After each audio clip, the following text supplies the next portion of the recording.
cuarentena de tantos meses, entonces hay muchísima movilización, hay mucha angustia y hay mucha necesidad de salir a hacer rápido.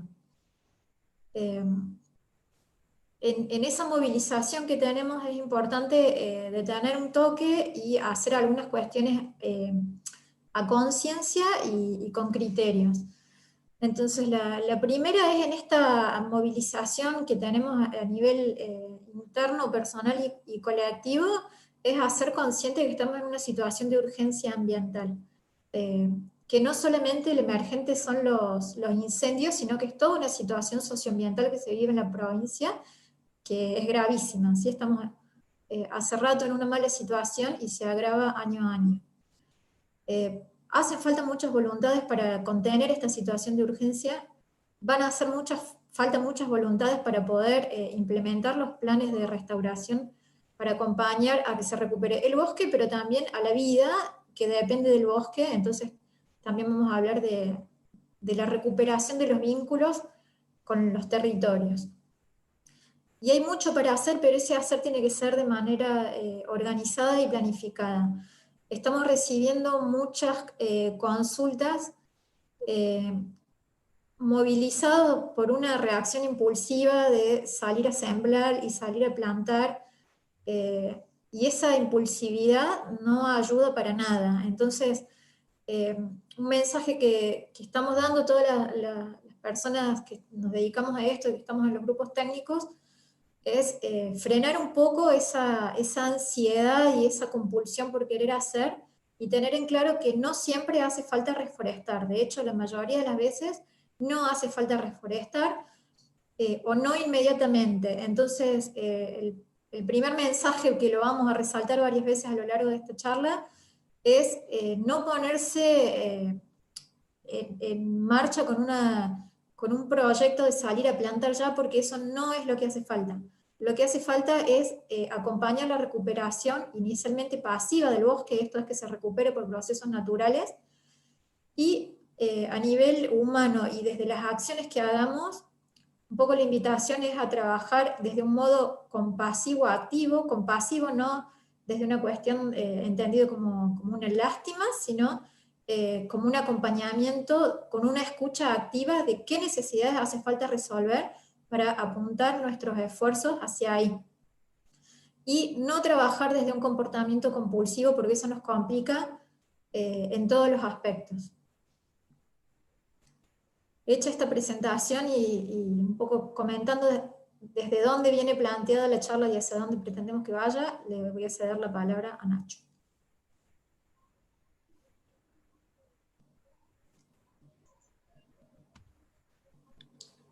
Bueno, muchas gracias, Ceci. Justamente para organizarnos respecto a cómo llevar a cabo las acciones y cómo planificar en el fondo de manera adecuada nuestras acciones, requiere siempre un diagnóstico previo. Y es por eso que acá estoy mostrando dos imágenes. En el lado izquierdo muestro una imagen donde se marcan los sectores que se han quemado, donde han sufrido incendios, y también se marca en rojo las zonas que, según la ley de bosque nativo, corresponden a zonas muy bien conservadas, y también se ven en amarillo zonas de uso intermedio. Para dimensionar un poco el daño por esta región, acá tenemos un número de las hectáreas afectadas en las distintas zonas, que en su totalidad suman 42.000 hectáreas quemadas. El número es bastante impresionante pensando en que esto ha ocurrido durante los 2 últimos meses. Han habido distintos incendios en distintas zonas, y lo peor que vemos en este caso es cuando son reiterados. Todos sabemos que los incendios son originados en gran parte, si no el 99%, por acciones humanas. Entonces es importante que todo este efecto antrópico lo podamos de alguna manera mitigar, tratando de, sobre todo, prevenir estos incendios, para que no haya una ocurrencia que se repita, que sea reiterativo durante los años. Es por esto que es muy importante las medidas que se piden, sobre todo de prevención, de detección temprana, para que estas cosas no vuelvan a ocurrir durante los próximos años. Siguiente, por favor.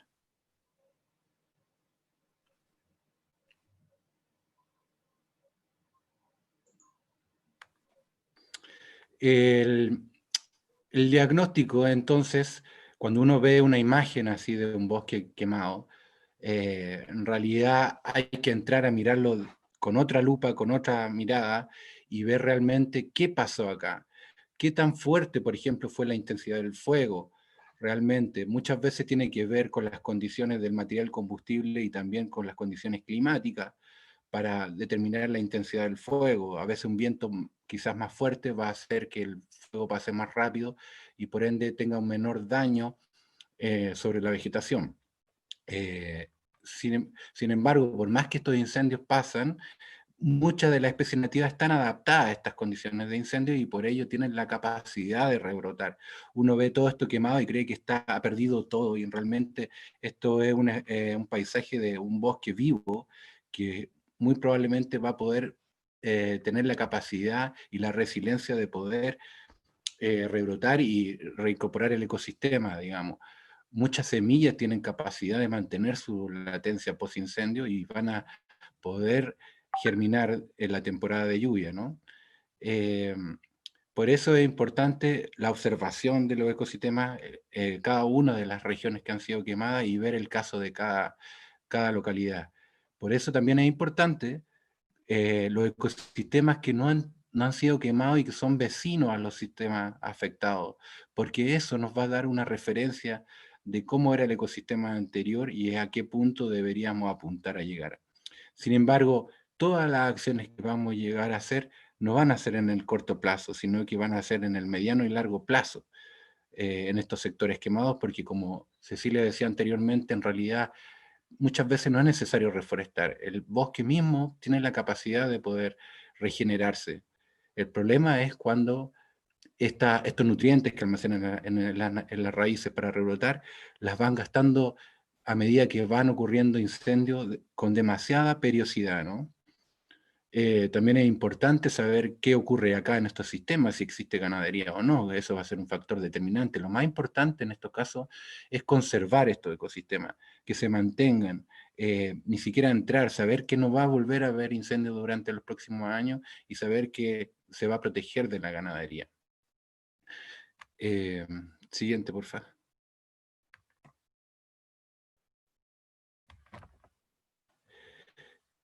Bueno, algunas recomendaciones. Esto es una especie de resumen que me parece que está muy bien hecho por los expertos y técnicos que están en el tema, que a todo esto existe mucha gente que hace un trabajo muy bueno y muy comprometido en la región de Córdoba y nos están recomendando que, bueno, después de un fuego el monte sigue vivo y muchas plantas se van a recuperar. Es importante durante los primeros meses permitir la cicatrización natural del monte, evitando el pisoteo, invitando a entrar con vehículos, con personas, con caballos, con bicicleta a esos lugares. Tratar de cuidarlo, en el fondo, desde afuera, básicamente. Y lo que podemos hacer nosotros en nuestras casas, por ejemplo, es muy importante controlar las especies exóticas, que capaz, como va a haber tanta oferta de frutos como pasa con el siempre verde o Crataegus con nuestra temporada, y no va a haber tanta oferta en estas zonas quemadas de alimentos para las aves, es muy probable que las aves vayan a comer esta especie exótica y después puedan diseminarlo en los lugares naturales. Entonces tratamos de evitarlo haciendo poda de nuestras especies exóticas en los jardines.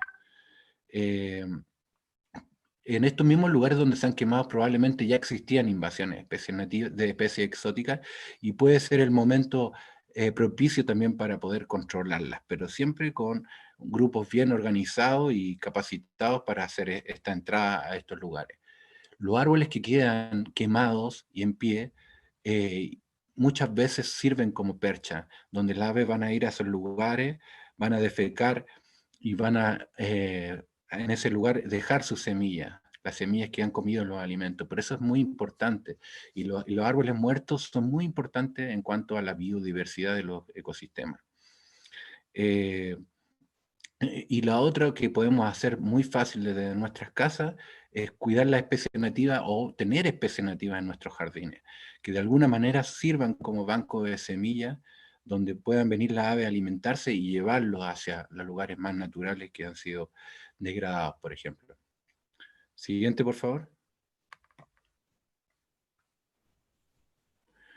Entonces, pensando bien en la estrategia y cómo abordarlo, los técnicos han hecho un documento en cómo abordar esta forma de manejo, digamos, después post-incendio.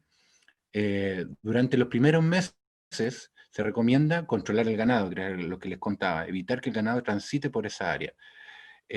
También se recomienda, sobre todo en las cuencas grandes, construir fajas de retención de suelo y agua. No olvidemos que cuando venga la temporada de lluvia, mucho material va a ser arrastrado, mucho suelo va a ser arrastrado. Entonces, cuando hay pendientes muy grandes, cuencas muy grandes, va a ser beneficioso colocar ramas de los árboles que están quemados, haciendo una especie de fajas perpendicular a la pendiente, para poder ir reteniendo un poco de este suelo que se vaya perdiendo, y además también en esos lugares se va a juntar mucha cantidad de semillas que va a hacer la recolonización de las especies nativas en esos lugares. Como les contaba, también controlar las especies exóticas invasoras, aprovechar de cortarlas, utilizar las especies herbáceas, que son las primeras en la asociación ecológica, las primeras que colonizan los ambientes disturbados por post-fuego, van a ser las especies herbáceas. Entonces, tratar de buscar enriquecer el banco de semillas de estas especies que nos ayudan de alguna manera a ir reteniendo el suelo y dando las características necesarias para que vayan colonizando el resto de las especies. Bien. Y por último, el control de buscar acciones estatales, gubernamentales que nos ayuden a la prevención de los incendios, porque es importante que no vayan a recurrir los incendios en estas zonas quemadas. Eso es lo fundamental, ¿no? Siguiente, por favor.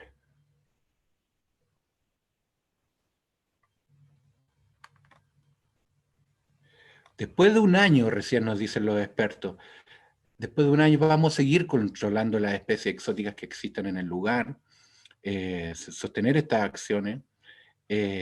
Por otro lado, cuidar las especies leñosas nativas que ahora hayan podido rebrotar, eh, evitar extraer los troncos muertos de los árboles y mantener las cargas ganaderas muy bajas, ¿no? Mantener también los árboles y arbustos quemados en pie, que favorecen la presencia de las aves, como les contaba. Y bueno, esas son como las condiciones más importantes a tener en cuenta. Siguiente, por favor.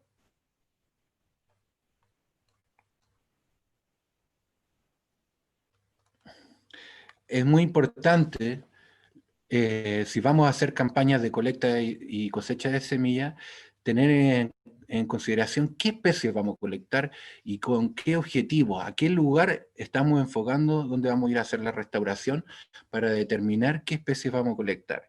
Necesitamos especies pioneras, necesitamos especies que realmente busquen enriquecer a un ambiente que está disturbado, o necesitamos especies que les guste el fondo de quebrada o una ladera bien expuesta con exposición norte.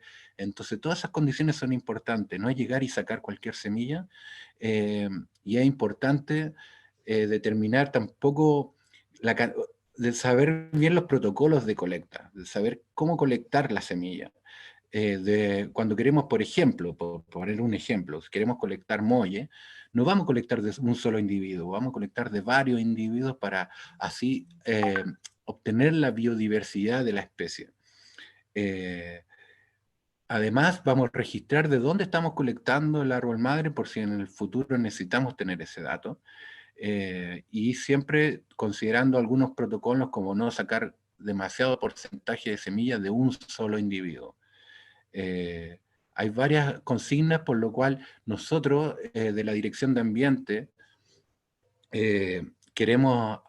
vamos seguramente llamar a acciones de colecta de semillas durante la temporada, que es más bien primavera-verano, más bien verano, lo fuerte, y ahí vamos a hacer, esperamos si la pandemia nos permite, ya poder reunirnos en lugares abiertos para poder hacer en grupos quizás de 10 colectas de semillas. Es importante saber dónde uno se dirige a colectarla y de qué manera. Siguiente, por favor. Luego de haber decidido o pensado cómo, de haber colectado las semillas, es importante cómo los vamos a acondicionar y conservar. Muchas especies de las especies nativas, como acá tenemos en la imagen izquierda, semillas de quebracho blanco, pueden perder su poder de germinación en el tiempo. Por eso es importante procesarla y almacenarla bien etiquetada. Y si uno no tiene las condiciones para poder almacenarlas bien, se recomienda no dejarla demasiado tiempo desde que uno las cosecha al momento de sembrar, digamos. Tratar de no dejar pasar demasiado tiempo porque se pierde el poder germinativo de muchas semillas. Entonces, por eso es importante tener en consideración esas características de qué especie estamos cosechando, si tiene un fruto carnoso, por ejemplo, como el tala, o poder retirarle el fruto para poder dejar solo la semilla para ser almacenada, ¿no? Hay varios protocolos de cómo almacenar y acondicionar la semilla que nosotros hemos ido haciendo algunos cursos de capacitación y los vamos a seguir haciendo, así que en ese sentido podemos guiar a los grupos interesados en estas tareas, pero hay que tener en consideración que es importante saber cuáles son los protocolos, digamos. Siguiente, por favor.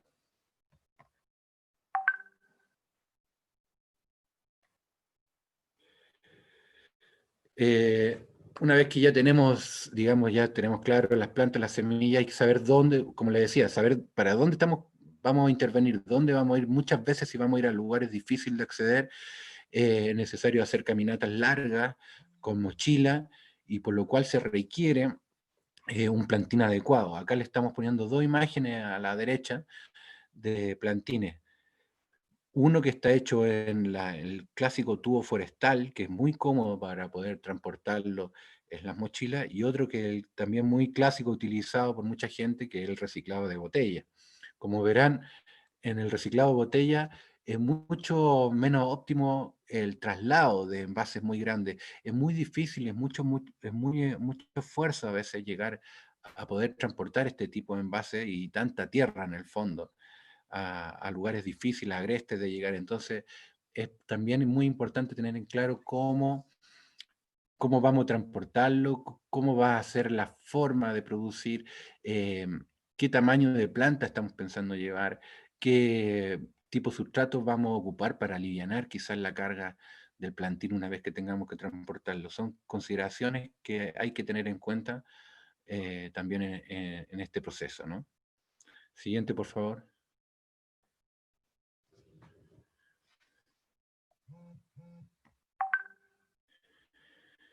Y es muy importante producir plantines nativos de calidad, ¿no? Yo acá estoy poniendo imágenes del vivero de la Municipalidad de Villa Carlos Paz, donde hemos llevado ya una experiencia de un par de años produciendo plantas nativas y utilizando como un vivero educativo, ¿no? Eh, y básicamente lo que quiero mostrar acá es que no se requiere demasiada estructura ni demasiados medios para producir plantas nativas. En este caso yo solamente estoy utilizando un sombreadero, no utilizo un invernadero porque muchas de las especies nativas están adaptadas a las condiciones de frío. No, es que no me anda, Lucoti. Te Y decía que es justamente lo lo mismo que... que pasó cuando a mí me había hecho quilombo poco, Osvaldo, que después a ver, estaban voy a hacer un recagados, poquito tenían para miedo de ver que yo denunciara con la municipalidad.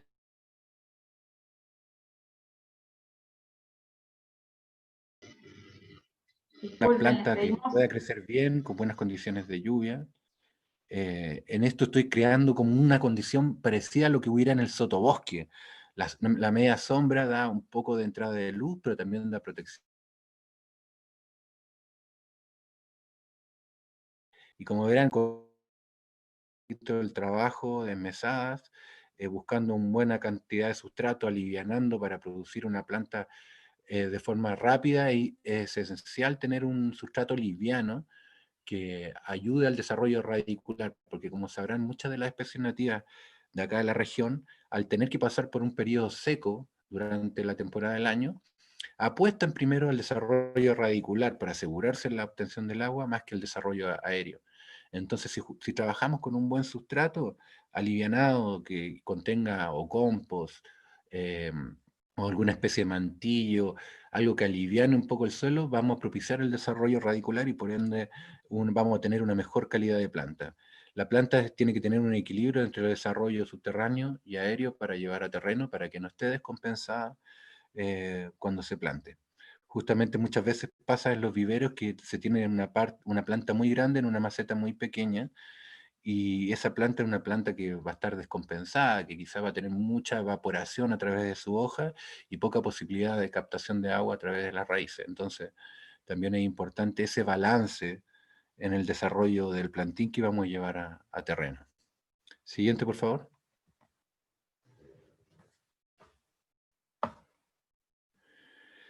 Bueno, algunas de las especies herbáceas son las primeras que colonizan los ambientes disturbados, como decíamos, y preparan la cancha, si se quiere decir, para las siguientes especies que vienen en la sucesión ecológica. Acá el suico, que se ve como ha rebrotado, en la imagen izquierda tiene en el fondo un árbol quemado, porque ha sido una zona que ha sufrido incendios, y cómo ha empezado a rebrotar y colonizar estos ambientes post-incendio el suico, una especie nativa muy bonita, ornamental también por su flor.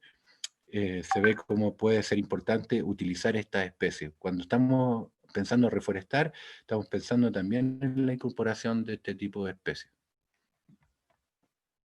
Siguiente, por favor.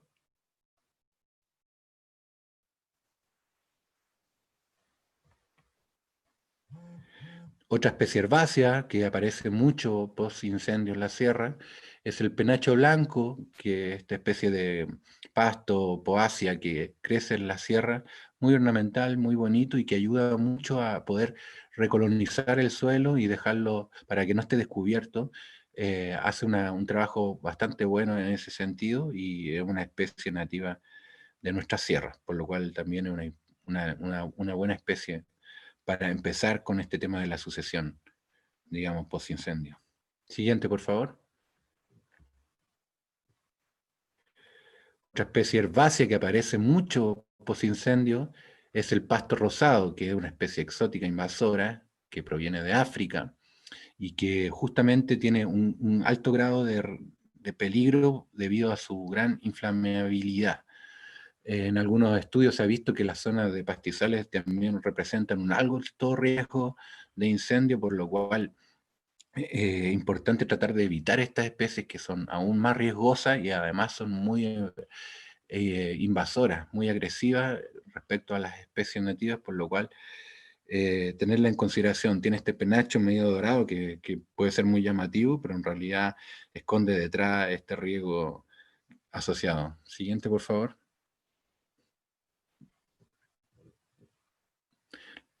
La idea es poder darle un poco de una idea de las especies que vienen en la sucesión post-incendio para tenerlas en consideración. A mí me parece importante saber qué especies corresponden a la sierra y cuáles de manera natural deberían colonizarla. No es cosa de traer especies, yo creo, de Misiones o de otras regiones para revegetar todo, sino que hay que tener una mirada más bien de cómo están compuestos nuestros ecosistemas para poder tratar de recobrarlos si es que ellos mismos no tienen la capacidad de resiliencia, pero como comenzamos la presentación, en realidad los ecosistemas nativos tienen esa capacidad de resiliencia de poder recomponerse ellos mismos. Bueno, una especie pionera por excelencia, y nodriza también, el espinillo.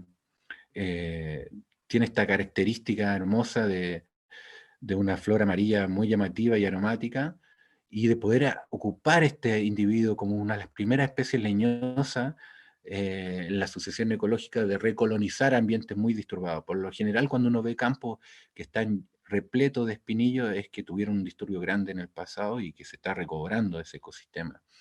Una especie que tiene una espina grande que va a proteger a lo que crezca debajo, va a ser muy llamativa para las aves que van a también venir a posarse y van a defecar. Es una leguminosa que mejora el suelo y bajo del dosel de esta planta van a haber condiciones microclimáticas que van a propiciar que se establezcan otras especies secundarias. Por eso es tan importante el espinillo. Siguiente, por favor.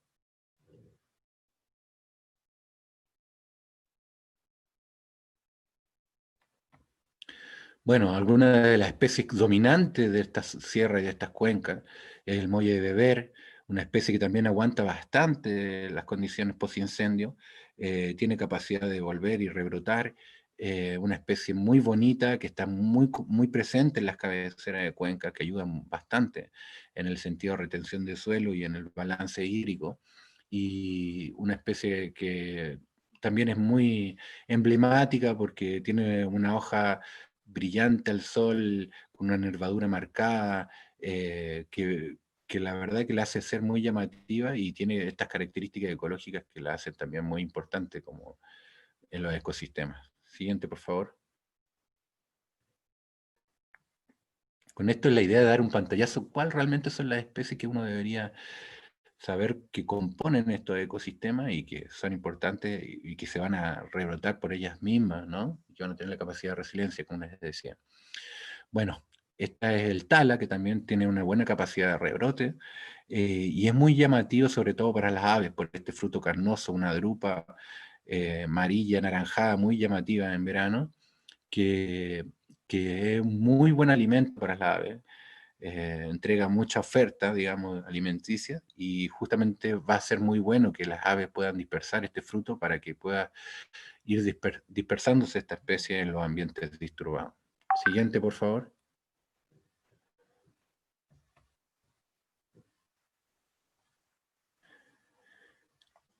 El coco, una especie más bien pensando en el enriquecimiento, cuando ya el monte post-incendio, post-degradación se está recuperando, esta quizás es una especie que vamos a tener que ayudarla a incorporarla. Componen parte de la biodiversidad y tienen su rol importante, sobre todo en las cabeceras de cuenca, pero es muy susceptible a los incendios, temporadas de sequía, por ende son las que son más dañadas post-incendio y capaz que son los individuos que vamos a tener que ir pensando en producir para más adelante cuando queramos ir enriqueciendo el monte que se ha visto degradado, ¿no? Siguiente, por favor.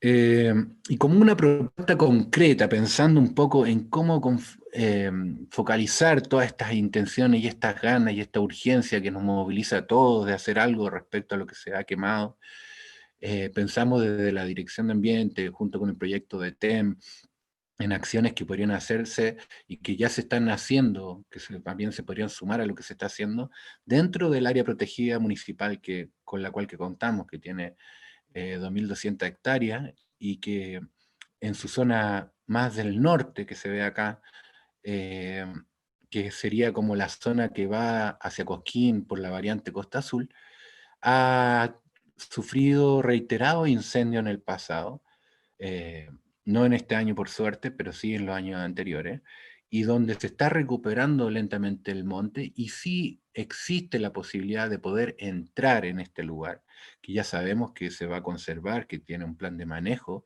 y que no va a tener otros usos o otros fines. Sería un lugar perfecto como para canalizar, digamos, la energía y ganas que tenemos de ayudar. Además, pensando en realidad entre todos, que la exposición y las características de la sierra donde se encuentra esta área protegida es muy parecida a la zona norte donde se han quemado grandes hectáreas de monte. Entonces, todo lo que se puede hacer en este lugar, mejorando esta zona, va de alguna manera a servir para mejorar eh, la zona más al norte. De alguna manera va a servir como un corredor de vegetación y biodiversidad. Y como ya los incendios han sido en el pasado, no vamos a tener problemas para poder entrar y trabajar en esta área. Esto es lo que se recomienda, que los expertos recomiendan. Entonces, yo veo eso como una gran oportunidad para poder canalizar nuestros esfuerzos y después les vamos a ir contando. Al final de la charla, ustedes pueden llenar un formulario y donde se van a preguntar algunas alternativas de cómo podrían o quisieran ustedes accionar y esa alternativa vamos a tratar de canalizarla de alguna manera dentro del área protegida. Así que bueno, por ahí mi parte y doy pie para que continúe esta charla Cecilia. Gracias, Nacho. Yo voy a completar un poquito y resaltar algunos conceptos que ya han sido dichos. Esta imagen que estoy mostrando en pantalla está tomada de un trabajo que está citado acá, lo pueden buscar por internet. Es un trabajo nuevo donde se expone un modelo de inflamabilidad. Esto es muy interesante porque, ¿qué se está viendo? Digamos? Que una vez que se quema el bosque, empieza espontáneamente una recuperación, digamos, el bosque naturalmente tiene esa resiliencia, esa capacidad de recuperarse, pero durante esos primeros años donde el estrato herbáceo es mucho y falta sombra porque los árboles todavía no se terminan de recuperar, es un momento donde el bosque tiene una capacidad de inflamabilidad alta. Esa capacidad de inflamabilidad se va perdiendo a medida que se cierra el dosel arbóreo, o sea, a medida que los árboles logran densificar de nuevo.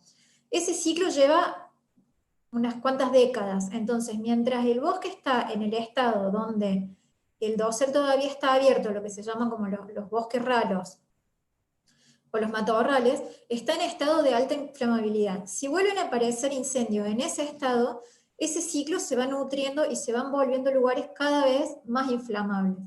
Entonces, esto que decíamos que no hay que intervenir de manera urgente en reforestar las áreas incendiadas, es como la primera recomendación por ahora, pero sí pensar en la restauración y acompañar los procesos de densificación del dosel y de cerramiento del bosque para bajar la inflamabilidad. Siempre esto pensando desde el punto de vista del fuego. Entonces es muy importante mantener las alertas, las vigilancias y los planes de acompañamiento de la recuperación del bosque para que no tengamos los incendios recurrentes cada 4, 5, 6 años. Necesitamos que si pudieran pasar por lo menos un par de décadas antes de que los lugares vuelvan a tener la recurrencia de incendios. En nuestro sistema de bosque nativo, el incendio es un componente histórico natural. Lo que no es natural es la alta frecuencia de incendios, esta reincidencia en años bastante consecutivos o próximos en el tiempo. Esto va generando un ciclo de degradación y, como dije, de inflamabilidad. En este otro gráfico lo que se muestra es cómo incide, digamos, el régimen de fuego. Por un lado hay una esfera interna del ecosistema que tiene que ver con sus componentes, que son las especies, las interacciones entre las especies, la estructura de vegetación, o sea, si tiene todos los estratos, árboles, arbustos y pastizales, o si está faltando algún estrato o está en malas condiciones. Y por otro lado están las reacciones o las respuestas que tiene ese ecosistema en relación a presiones externas, lo que se llama la esfera externa, que están, digamos, como factores importantes. El pastoreo, la historia de uso, por ejemplo, la tala de los bosques, el clima y las invasiones biológicas. Esto que decía Nacho de las especies exóticas invasoras que pueden instalarse en las áreas quemadas o proliferar sobre el bosque. Entonces, teniendo en cuenta este gráfico, la pregunta frente a queremos hacer algo es, bueno, ¿dónde podemos actuar en este esquema? Entonces, sabemos que la recuperación del bosque espontáneamente ocurre. Las principales amenazas las tenemos acá, en las invasiones de exóticas, en el sobrepastoreo y en una intensidad de uso que desgaste el bosque. El clima no lo podemos controlar. O sea que nuestras acciones pueden estar orientadas a acompañar la recuperación del bosque, no necesariamente necesitamos intervenir forestando acá. De hecho, hay muchos estudios que documentan que la instalación de plantas en tiempos próximos a haber pasado el incendio no tienen una buena supervivencia. Sí podemos tener mucha actividad en trabajar a partir de estos factores externos. Y principalmente vamos a remarcar el de invasiones biológicas porque es el que podamos tener más a mano para trabajar. ¿Por qué? Tenemos el bosque ahora en una situación de altísima vulnerabilidad donde no tiene cobertura vegetal y las posibilidades de instalación de especies exóticas es muy alto porque hay espacio disponible y hay nutriente disponible. Entonces, desde los espacios urbanos tenemos que evitar con todos los medios que estén a nuestro alcance, que haya la dispersión de especies exóticas invasoras, eso quiere decir esta sigla, hacia los territorios silvestres. Los pájaros son uno de los principales dispersores de las especies exóticas invasoras, entonces tenemos que tener cuidado de no tener oferta de frutos, ¿sí? En relación a los pájaros, también una de las recomendaciones que ha dado la Fundación Mil Aves es no poner bebederos ni darles de comer. Los pájaros se van a saber reubicar. Lo que sí tenemos que tener cuidado es que no vengan a alimentarse de siempreverdes, de crato, de piracanta. Digamos, tenemos que tener cuidado de no tener oferta de fruto de especie exótica invasora para que dispersen. Voy a aclarar cuáles son las especies exóticas invasoras. Las que tenemos que evitar dentro del grupo de exóticas principalmente son estas, las invasoras. Esta es la página del Sistema Nacional donde se puede chequear la lista de las especies que están citadas como invasoras. Y algunas muy conocidas y que podamos tener a mano y que podamos llegar a confundir, que son el siempreverde, la ligustrina, el crato, el cotoneaster, todo lo que tenga frutito rojo en este momento no es nuestro, ¿no? Salvo el peje. La zarzamora, la acacia blanca, la acacia negra, el paraíso, la retama, la madreselva, el olmo, el fresno, son un montón. Entonces, tenemos que tener un especial cuidado en que estas especies exóticas invasoras no se dispersen desde las ciudades y desde los pueblos, desde los cercos rurales o arbolados hacia el bosque. Y voy a resaltar también cuáles son las nativas y cuáles son las que corresponden utilizar. La definición de especies nativas está asociada a una ecorregión y son las que crecían espontáneamente en esa ecorregión antes de la llegada de la colonización española. Pero corresponde trabajar con un ajuste de la distribución local. Entonces, este es el mapa de las ecorregiones. Por ejemplo, esta que está pintada de marroncito es toda la zona chaqueña. Pero si ustedes ven a lo largo del país, es muy distinta la condición que podemos encontrar en las sierras de Córdoba, en la zona detrás de la sierra, o en Formosa, por ejemplo, ¿sí? Entonces, corresponde la misma ecorregión porque hay características biológicas, físicas y climáticas y geológicas de gran escala que hace que se unan. A nivel local existe mucha heterogeneidad y de hecho en las sierras de Córdoba, si nosotros cortamos Córdoba en este sentido, de oeste a este, tenemos un gradiente de altitud. Este es un esquema por la sierra, digamos, ¿no? Entonces, hay distinta vegetación del lado oeste que del lado este de las sierras, y hay distinta vegetación en los pisos altos, en los pisos medios y en los pisos bajos. El bosque del piedemonte es distinto al bosque del llano. Entonces, nosotros tenemos que tener claro en nuestras estrategias, si que estamos queriendo hacer una reforestación asistiendo a una restauración, dónde vamos a querer plantar, para saber cuál es el espectro de especies que corresponde a la zona, pero además vamos a tener que hacer un ajuste de localía. Esto es conocer el territorio, conocerlo a partir de andarlo, de recoger información, de trabajar con fotos previas, de hablar con lugareños, para que podamos hacer una reconstrucción de ese hábitat modelo al cual nos estamos queriendo aproximar. En este trabajo que está acá, hay mucha información acerca de cuáles son las especies que corresponden al bosque del Chaco serrano. ¿A qué voy con esto? A que, por ejemplo, de las consultas que estamos recibiendo, gente que nos dice, voy a hacer ceibo, ¿dónde lo voy a poder plantar? Bueno, ceibo no corresponde al espectro de especies. No corresponde ceibo, lapacho, no corresponde jacaranda. Si vamos a producir especies del bosque de llano, ¿sí? Lo que sería, por ejemplo, la manchita esta amarilla, el espinal, como puede ser una dominancia de algarrobos, de chañares, esas especies no las vamos a plantar en las sierras vamos a plantar las que correspondan al estrato, si es de bosque o es de arbustal o es de pastizal. Entonces, no vamos a trabajar, aunque sean nativas, cualquier especie en cualquier lugar. Esto es muy importante que quede claro. ¿Qué cosas no se recomiendan?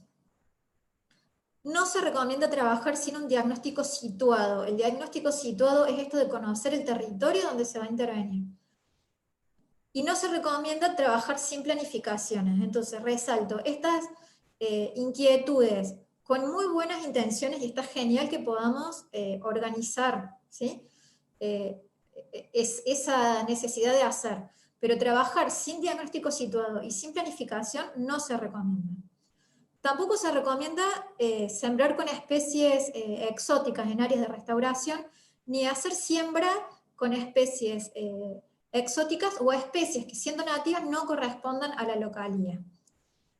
No se recomienda que se dejen semillar e instalar especies exóticas invasoras, que es lo que decíamos recién. Esto es, si tienen en su casa o en sus alrededores siempre verde, crato, poden la fruta, no dejen que haya fruta disponible. No hay que pisotear, ni ingresar con moto, ni con caballo, ni con cuadris, ni con moto, ni con bici, ni corriendo en las zonas que están recientemente quemadas.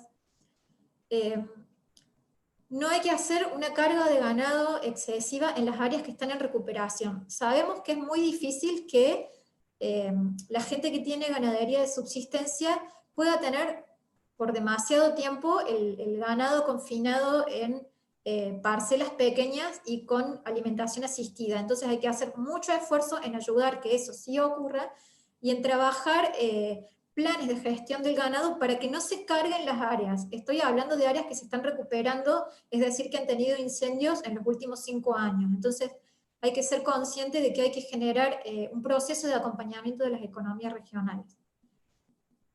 No se recomienda desperdiciar semillas nativas. Quienes trabajamos en la cuestión de colecta y conservación, sabemos el esfuerzo que es generar colecta de semilla nativa.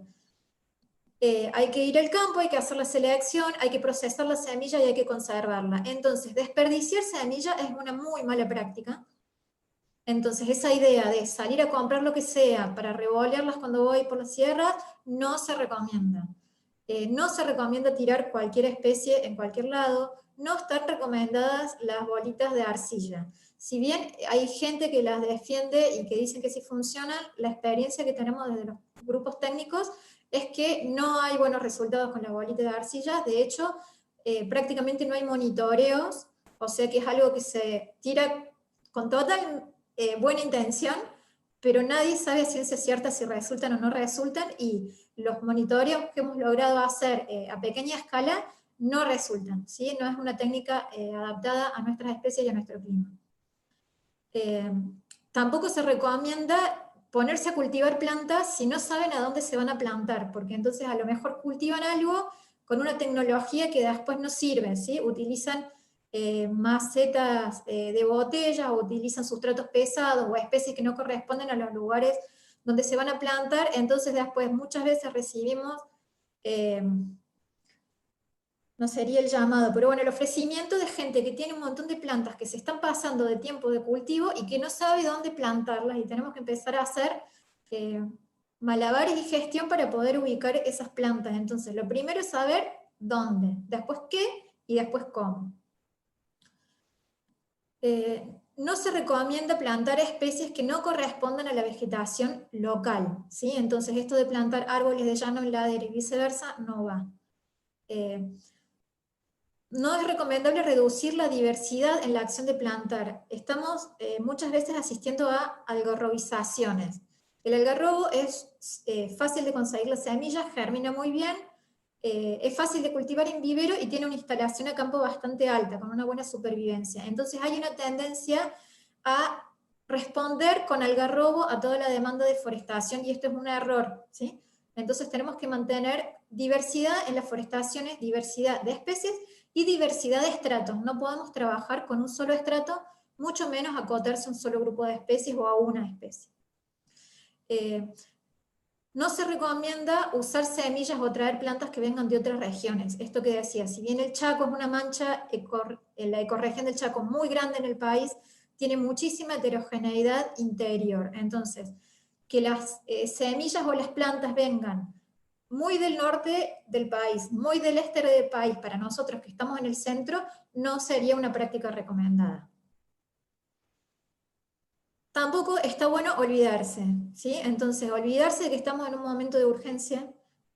No está bueno olvidarse de la gente que vive en el monte y del monte. No está bueno olvidarse de los bichos, de las plantas, de que va a haber movimiento de animales buscando refugio, de que tenemos que hacer una contención del suelo, de que se va a generar un impacto del fuego en el agua, de que estamos haciendo un ciclo de contaminación del aire porque estamos perdiendo sumideros de carbono, estamos haciendo emisiones de dióxido de carbono, o sea que el impacto en cambio climático existe. Y tampoco nos olvidemos de cómo estamos llegando a esta situación de emergencia. Cuando empecé en las primeras diapositivas hablaba de tomar conciencia profunda, ¿no? Entonces, ¿cómo llegamos hasta esto? No es una situación de sequía ni de que este año hay demasiado pasto seco. Esto es una forma de habitar el territorio y tenemos que ser conscientes para generar un cambio a partir de eso. ¿Qué es lo urgente? Evitar nuevos focos de incendio. Seguimos estando en temporada de riesgo de incendio, entonces tenemos que estar súper alertas en que no vuelvan a ocurrir incendios. Tenemos que agradecer muchísimo a todas las personas que han estado participando en la contención del fuego, que han estado participando en la contención de la gente, de los animales. Este año hay muchísima movida veterinaria para bueno, ayudar a los animales que se han quemado, a la gente que está trabajando en las logísticas, coordinando esfuerzos, acompañando a las personas. Es urgente evitar el pisoteo, entonces los equipos que están trabajando en los diagnósticos son equipos pequeños, se trabaja mucho también a partir de imágenes satelitales, entonces la colaboración en terreno no son en equipos grandes. Hay que evitar el ingreso de ganado, esto implica tener sistemas de contención de la gente que está haciendo ganadería de subsistencia.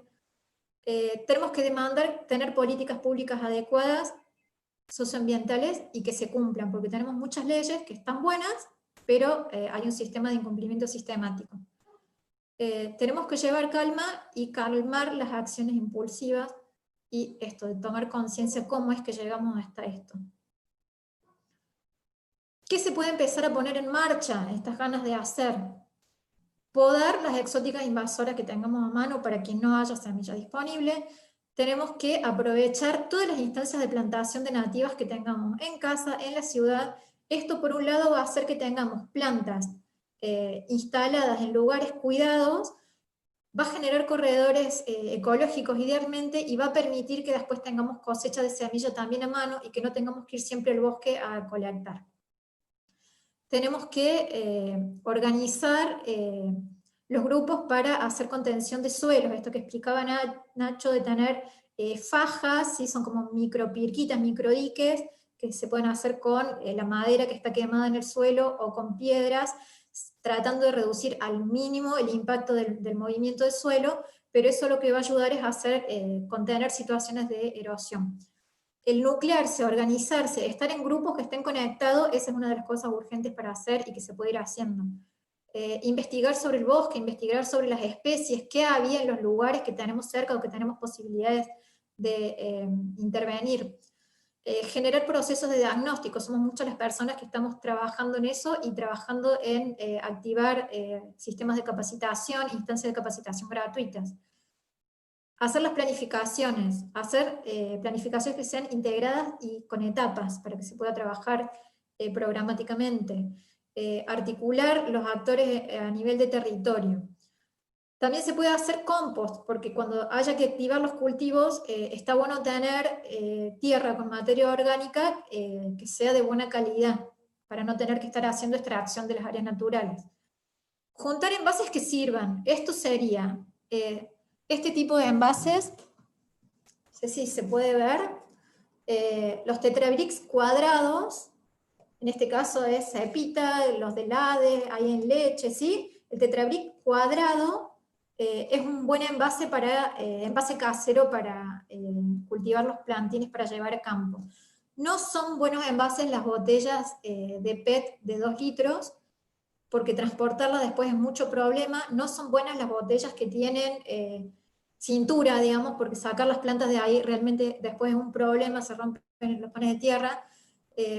Y si se pudiera trabajar con bolsitas adecuadas, las que se usan en los cultivos forestales, eso sería lo recomendable. Hay que trabajar con semilla de procedencia conocida, entonces empezar a ver quienes han colectado semillas en las redes de intercambio. Hay mucho, pero necesitamos saber la procedencia para poder hacer los cultivos con genética local. ¿Qué se puede hacer también en relación a políticas públicas? Empezar a desarrollar programas que sean adecuados y que tengan miradas a corto plazo. Estamos trabajando en la urgencia, pero no tenemos que perder de vista el largo plazo. Tenemos que exigir que se respete la ley de bosque y tenemos que pedir que Córdoba ingrese al Plan Nacional de Restauración. Hay un plan nacional en el que Córdoba no ingresó y no sabemos por qué no ingresó, pero sería urgente que ingrese. Y otra cuestión es preparar la contingencia para los sistemas de potabilización de agua. Todos los años que hay incendio después de la lluvia, hay lavado de suelo y de cenizas que va a parar a los cursos de agua y tenemos problemas en los sistemas de potabilización. Entonces se puede trabajar de manera preventiva sabiendo que va a ocurrir eso cuando llueva. Una vez que llueva, acá ya nos estamos situando en la verano, fines de verano o otoño que viene, hay que seguir apoyando a las personas que han sido damnificadas, no nos tenemos que olvidar de hacer esa contención. Tenemos que seguir trabajando sobre suelos, tenemos que seguir reduciendo al mínimo el impacto del ganado. Todo lo que pueda hacer para ayudar a recuperar y a densificar la cobertura herbácea es bienvenido, teniendo en cuenta de, por ejemplo, controlar el pasto rosado, ¿sí? Que lo indicaba Nacho como una especie de riesgo porque aumenta la inflamabilidad del sistema. Cuando se hagan colectas de semilla hay que hacer lo que se llama colecta responsable y son colectas con objetivo, no es salir como langostas a juntar todo lo que se cruza. Y iniciar los cultivos sabiendo qué es lo que hace falta y si es que hace falta cultivar. A lo mejor nuestras acciones no tienen que estar destinadas a generar plantas, sino a lo mejor a generar contenciones de suelo o recuperación de alambrados para tener el ganado controlado en parcelas. Y siempre tenemos que seguir exigiendo que se implementen las áreas protegidas con planes de manejo, presupuesto y personal. Tenemos en la zona que se ha quemado muchas áreas protegidas, de hecho se quemó casi todo en áreas protegidas. Lo que pasa es que esas áreas protegidas no tienen las implementaciones, son lo que se llaman áreas protegidas de papel. Entonces necesitamos que esas áreas se implementen, que tengan planes de manejo, que tengan presupuesto y que tengan personal. ¿Qué se puede hacer más adelante? Seguir controlando exóticas, ayudar a la recuperación del suelo, desarrollar y apoyar los viveros locales con cultivos de calidad y diversos. Esto es importante porque cada vez que ocurren estas situaciones aparece una urgencia de cantidad de árboles y esto abre la puerta para que aparezca como un indicador de buena gestión la cantidad de árboles plantados o cantidad de árboles disponibles, y esto es una falacia técnica. Lo que necesitamos es tener un sistema de desarrollo de cultivos locales de buena calidad. Esto es fomentar también las economías regionales, fomentar las capacidades locales de generación de plantas. Las semillas que se conserven en buenas condiciones para no haber hecho una colecta que después se pierda y tener la trazabilidad, esto es saber de dónde juntamos las semillas. En la imagen que mostraba Nacho salía la herramienta de Cobo Toolbox, que es una que nosotros hemos utilizado, da muy buenos resultados y nos permite tener los datos georreferenciados. Cuando se plantea hacerlo de acuerdo a planificación y mantenerse involucradas. Sostener las políticas, seguir exigiendo el respeto a la ley de bosques, seguir exigiendo que las áreas protegidas se implementen. Y hay muchas cosas para seguir haciendo, y esto es pensar ya en medianos y largos plazos. Tenemos que mantener activos los sistemas de prevención. Esto que decíamos, los periodos post-fuegos, el bosque tiene alta inflamabilidad. Entonces necesitamos tener sistemas de prevención y de vigilancia activos para no tener reaparición ni recurrencia de fuegos en los lugares que han sido quemados hace poco. Todo lo que sean las estrategias de cuidar el bosque, por supuesto mantenerlas activas, mucha educación, hacer proyectos integrados donde se puedan acompañar las economías regionales, que el manejo del ganado sea adecuado. No vamos a tener sierras sin ganado, esa es una realidad. Los bancos de semillas que se hagan tienen que involucrar todos los estratos, no solamente banco de árboles, y es muy importante tener bancos de especies cicatrizantes post-fuego, ¿sí? Estas que son las herbáceas que primero reaccionan, amerita tener un banco específico con ese tipo de especies.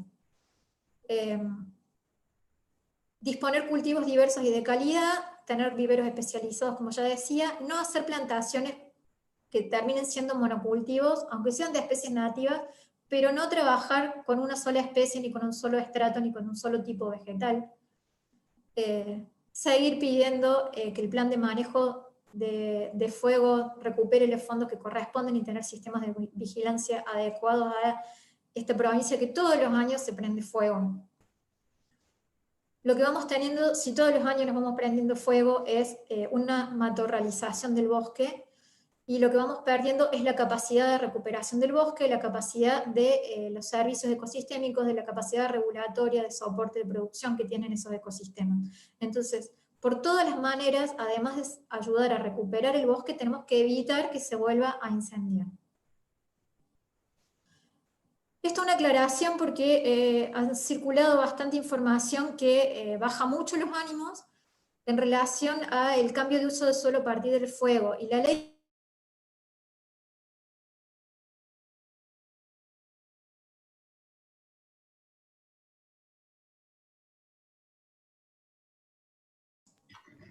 ahí está, la bosque, sí. Se cortó un segundo tu audio, si querés retomar. Sí, ahí vuelvo. Que decía que ha habido circulación de información que baja mucho los ánimos en relación a la utilización del fuego para el cambio de uso del suelo. Y en eso la ley de bosques es muy clara, y por eso tenemos que hacer respetar la ley y saber que existe este instrumento legal. En la ley de bosque, en el artículo 30, dice que en todos los casos de incendios se mantendrá la categoría de conservación del bosque que se hubiera definido en el ordenamiento de bosques nativos provincial establecido por esta ley. O sea, lo que era rojo, aunque se queme, sigue siendo rojo. Lo que era amarillo, aunque se queme, sigue siendo amarillo. Entonces, no tenemos que dar curso a ese tipo de mensajes que cuando los multiplicamos empezamos a generar un imaginario de que una vez que se quema ese bosque se pierde, sino que por el contrario tenemos que fortalecernos en los instrumentos legales como el que nos ofrece la ley de bosque para defender que esa categoría no se pierde por incendio. De hecho, en el artículo 29 se prohíbe el fuego para el cambio de uso de suelo, y en el artículo 30 también hay una obligatoriedad para la recomposición de los predios quemados. Algunos contactos donde poder acudir.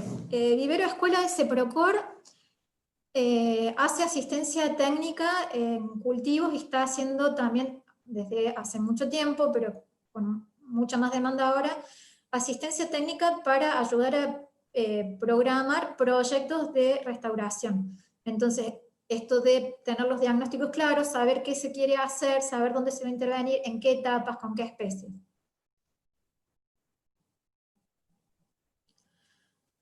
Red de Restauración Ecológica Argentina, pueden ingresar al Facebook, se están haciendo capacitaciones en relación a restauración prácticamente todas las semanas, hay capacitaciones gratuitas, mañana hay una que se da desde el Nodo Pampa. En Córdoba pertenece al Nodo Centro, este es el mail del Nodo Centro, yo soy la coordinadora del nodo, y hay mucha gente que está escribiendo, preguntando qué puede hacer, entonces estamos armando un banco de datos de gente que quiere hacer voluntariado, entonces nos pueden escribir acá, y en el asunto ponen voluntariado, para que podamos recoger su contacto. Voluntariado no va a ser solamente reforestaciones, voluntariados también van a ser colecta de semillas, también el arreglo de alambrados, el trabajo en las erosiones de suelo, digamos, hay todo un paquete de actividades que se van a organizar una vez que tengamos claro cuál es la situación a nivel de diagnóstico de las distintas zonas. En esta red estamos congregados instituciones y personas de todo el país, entonces es un lugar donde circula muchísima información, por eso recomiendo que se agreguen al grupo. También pueden estar atentos al Facebook de Ecosistemas Argentinos, también realizan voluntariados. Hay muchos de estos voluntariados que se realizan en la parte de Sierras Grandes, y también es una institución, una ONG que aporta muchísimo material de difusión, de concientización y bases técnicas. Y esto como para ir cerrando, la cuestión de los cultivos comunitarios. A partir de las movilizaciones por la ley de bosques hace un par de años, se organizaron en distintas localidades cultivos domésticos coordinados por grupos, con la idea de que esas plantas sirvan para hacer restauración en las sierras, también para hacer plantación de nativas en la ciudad. Desde bueno, la Municipalidad de Carlos Paz, como había dicho Nacho, les va a enviar un formulario, se va a compartir para que ustedes puedan ahí también indicar en qué tipo de tareas les gustaría participar para, digamos, formar parte de estas movidas de queremos hacer algo para recuperar nuestros bosques. Y acá están los datos de contacto de la Dirección de Ambiente. Supongo que va a haber ahora varias preguntas, así que voy a dejar de compartir pantalla. Y gracias por la paciencia, ha sido como una charla bastante cargada de información, pero estaba la necesidad de poder dar respuesta porque hay muchísima gente demandando información sobre qué hacer. Muchísimas gracias, Ceci. Creo que estuvo clarísimo. Muchas de las preguntas que fue haciendo la gente en el chat, creo que las fuiste contestando. Te hago algunas que son a lo mejor reiterativas, pero que mucha gente preguntó, para que respondan vos o Ignacio. El tema de las bombas de semillas, si son recomendadas o no. Creo que ya lo dijiste, pero... Sí, no son recomendadas. Las experiencias, digamos, ¿qué pasa con las bombas de semilla? Es una técnica que se desarrolló para otro lugar y para otros fines.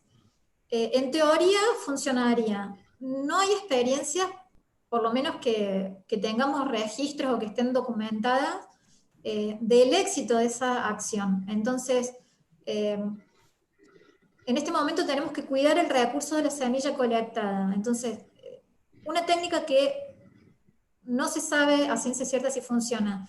Los experimentos que tenemos a pequeña escala no funcionan, o sea que ese es el dato más certero que tenemos. Por eso no se recomienda en este momento y con esta urgencia utilizar semilla con una técnica que realmente no tenemos ninguna certeza que funcione. Además, cuando se arman las semillas, las bolitas, muchas veces se ponen varias semillas en la misma bolita, o sea que estamos perdiendo, a veces, no sé, si esa semilla la hacemos germinar, la viverizamos, tendríamos quizás 5 plantines y los perdemos en una sola bolita que probablemente no germine. Entonces, estamos muy atentos y conservadores a cuidar la semilla colectada. Sí, para complementar un poco esa respuesta, también se ha visto en estudios que se han hecho en investigaciones experimentales de especies nativas donde se ha plantado y sembrado y ha visto después de 3 años el establecimiento tanto de plantines como desde la semilla, y realmente lo que se llega a establecer a través de semillas es bajísimo. Es muy, muy bajo lo que llega realmente a establecerse. Y se aumenta mucho, se potencia, digamos, la efectividad de establecerse cuando se pone una planta y no una semilla. Y como dice Ceci, es muy difícil conseguir semillas nativas, un gran esfuerzo, es muy difícil encontrar que te las comercialicen, entonces uno tiene que colectarla con los protocolos adecuados, por lo cual sería un desperdicio de alguna manera visto el utilizarla en vez de una plantación, digamos, en esto de las bolitas de semilla. Y además el tipo de suelo de acá de Córdoba, al ser muy arcilloso, también nos juega muy a favor para estas bolitas de semilla. Respecto al formulario, querría complementar también que el que quiera anotarse y completar este formulario va a tener unas preguntas respecto a cómo les gustaría o si les gustaría participar en el fondo en alguna acción concreta, y planteamos varias posibilidades para ver qué acciones nosotros podemos seguir en conjunto. Algunas de ellas tienen que ver más con, como les había mencionado, vamos a hacer colecta de semillas en la temporada de verano, y otras tal vez más bien a ver si que hay la posibilidad de guiar o hacer un acompañamiento para la producción de plantas nativas de manera virtual. A través, estábamos pensando, de nuestro banco de semillas, poder entregar unas pocas semillas a la gente y pueda cuidarla y acompañarla en la producción de plantas en el fondo, para que después esas plantas que produzcan los vecinos vayan al área protegida justamente para restaurar ambientes degradados dentro del área protegida nuestra. Eso es como algunas chances, entonces les dejo la invitación a que completen este formulario para quienes quieran participar de alguna manera o obtener el certificado, ¿no? Perfecto, sí, Nacho, aprovecho que comentas esto para decirles que ustedes completando ese formulario, son breves 4 o 5 preguntitas, van a recibir el certificado de asistencia digital y también ya quedamos en contacto para el que esté interesado en seguir en este trabajo. Además, esta charla quedó grabada, la vamos a subir al canal de YouTube de la Municipalidad y de la Dirección de Ambiente para los docentes o para los que quieran profundizar o por si algún amigo se la perdió para que la puedan reenviar, que me parece que es muy interesante y que todos repasemos algunos conceptos. Hay muchas preguntas, no sé si vamos a llegar a dar respuesta a todas. Hay varias que consultan sobre cuáles serían estas especies cicatrizantes que ustedes dicen, cuáles son las ideales para poner, aunque sean las sierras nuestras, las de Carlos Paz o Punilla, después de un incendio. En la presentación, Nacho repasó un par como el suico y algunas gramíneas como el pasto blanco, el penacho blanco. Hay varias del estrato herbáceo que son las que primero salen, el amor seco también, ¿sí? Esas especies en general no se colectan porque no son árboles y porque no tienen flores vistosas. Entonces, digamos, hay que ser consciente de esto, de generar los sistemas de contención y de recuperación. Entonces, el banco de las especies post-fuego, de herbácea post-fuego, es fundamental que se pueda generar y a escala necesaria para poder después hacer una llevada, digamos, de semillas a los lugares de incendio. En este momento en Córdoba no disponemos de eso, hace muchísimos años que estamos pidiendo que se haga y no logramos. Pero básicamente son especies herbáceas y muchos de los pastos. Evitando el pasto rosa, resalto eso. Perfecto, perfecto. Bueno, y otra de las consultas es si nosotros tenemos semillas, si hay posibilidad, no sé, Nacho, de que entreguemos a la gente que se inscriba o a los docentes. Hay muchos docentes también interesados en trabajar estos temas en las escuelas. Claro, como les mencionaba, estábamos pensando en hacer alguna especie de programa de producción de plantas nativas virtual acompañándolos.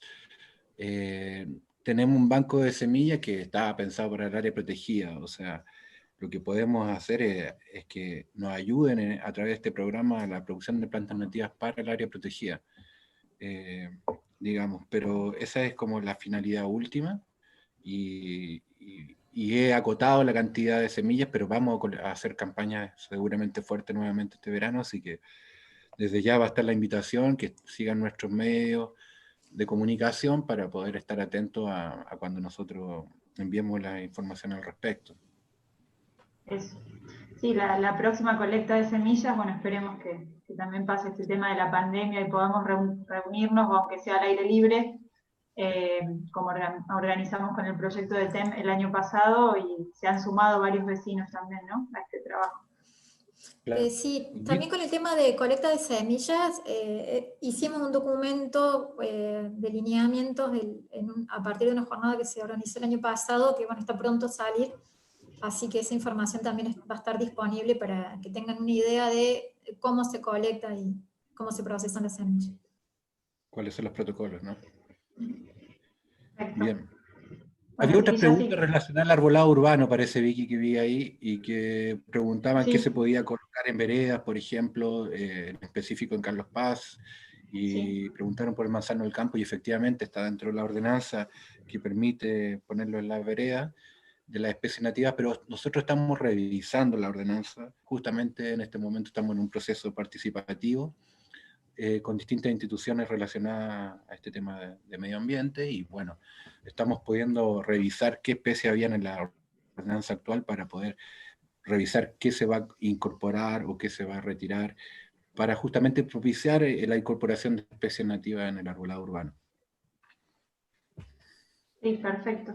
Y de paso los invitamos a buscar en YouTube, que está la charla pasada, que también dio Cecilia Inar, sobre paisajismo con especies nativas, que ahí también tienen una variedad de recomendaciones para incorporar las nativas en los jardines, que bueno, esa charla también quedó grabada, los que quieran retomarla está subida en YouTube de la MUNI, de la dirección.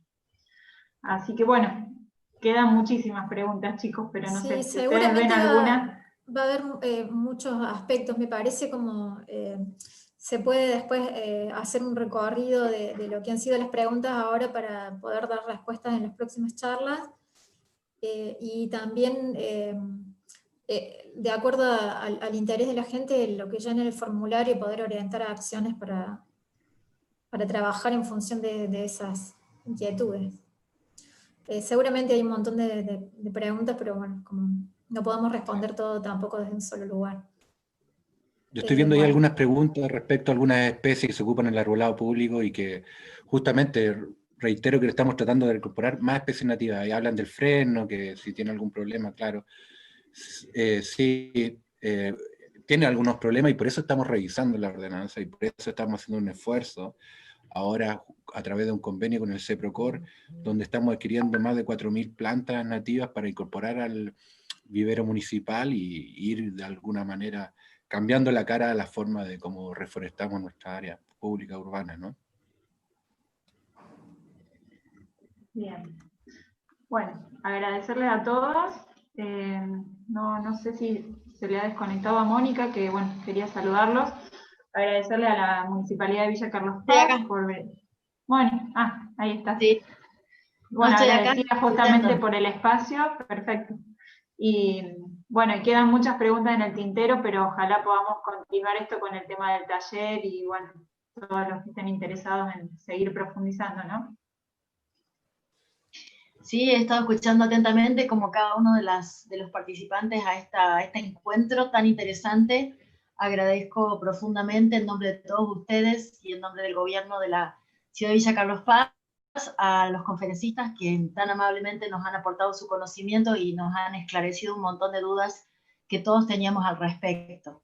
Quedamos a disposición para nuevas presentaciones, para nuevas charlas, para seguir trabajando y estamos más que contentos por la oportunidad que nos ha brindado este espacio para encontrar soluciones más comprometidas con nuestro ambiente, más conscientes. Así que nada más que agradecerles a todos la participación y esperamos seguir trabajando todos juntos para mejorar nuestras condiciones de habitabilidad en nuestro territorio. Así que muchas gracias a todos y nos estamos viendo en nuevos encuentros. Así es. Muchas gracias y bueno, espero que sean también todas las personas multiplicadoras de las buenas prácticas.